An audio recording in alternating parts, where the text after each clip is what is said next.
Chapter 7. Now concerning the things whereof ye wrote unto me, it is good for a man not to touch a woman. Nevertheless, to avoid fornication, let every man have his own wife, and let every woman have her own husband. Let the husband render unto the wife due benevolence, and likewise also the wife unto the husband. The wife hath not power of her own body, but the husband, and likewise also the husband hath not power of his own body, but the wife. Defraud ye not one the other, except it be with consent for a time, that ye may give yourselves to fasting and prayer, and come together again, that Satan tempt you not for your incontinency. But I speak this by permission, and not of commandment. For I would that all men were even as I myself. But every man hath his proper gift of God, one after this manner, and another after that. I say therefore to the unmarried and widows, it is good for them if they abide even as I. But if they cannot contain, let them marry, for it is better to marry than to burn. And unto the married I command, yet not I, but the Lord, let not the wife depart from her husband. But, and if she depart, let her remain unmarried, or be reconciled to her husband, and let not the husband put away his wife.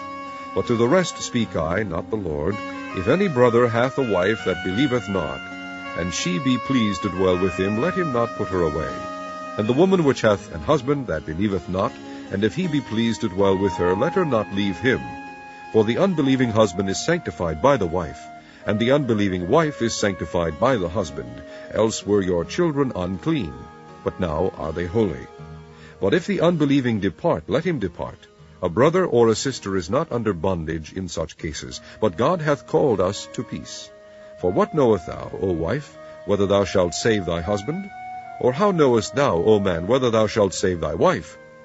But as God hath distributed to every man, as the Lord hath called every one, so let him walk. And so ordain I in all churches. Is any man called being circumcised? Let him not become uncircumcised. Is any called in uncircumcision?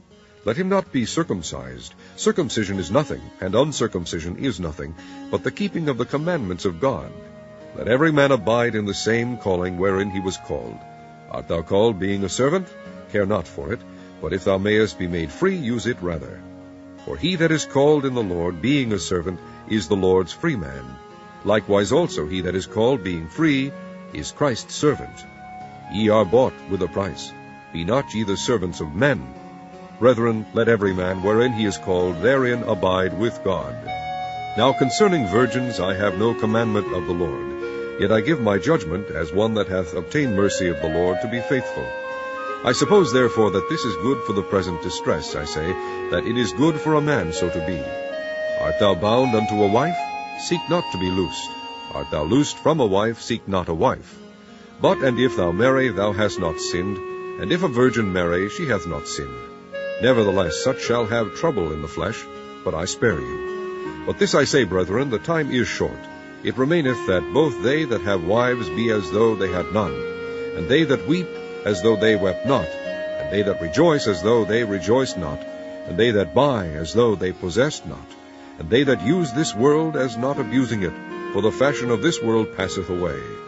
But I would have you without carefulness. He that is unmarried careth for the things that belong to the Lord, how he may please the Lord. But he that is married careth for the things that are of the world, how he may please his wife. There is difference also between a wife and a virgin. The unmarried woman careth for the things of the Lord, that she may be holy both in body and in spirit. But she that is married careth for the things of the world, how she may please her husband. And this I speak for your own profit, not that I may cast a snare upon you, but for that which is comely, and that ye may attend upon the Lord without distraction. But if a man think that he behaveth himself uncomely toward his virgin, if she pass the flower of her age, and need so require, let him do what he will, he sinneth not. Let them marry. Nevertheless, he that standeth steadfast in his heart, having no necessity, but hath power over his own will, and hath so decreed in his heart that he will keep his virgin, doeth well. So then, he that giveth her in marriage doeth well, but he that giveth her not in marriage doeth better. The wife is bound by the law as long as her husband liveth, but if her husband be dead, she is at liberty to be married to whom she will, only in the Lord. But she is happier if she so abide, after my judgment, and I think also that I have the Spirit of God.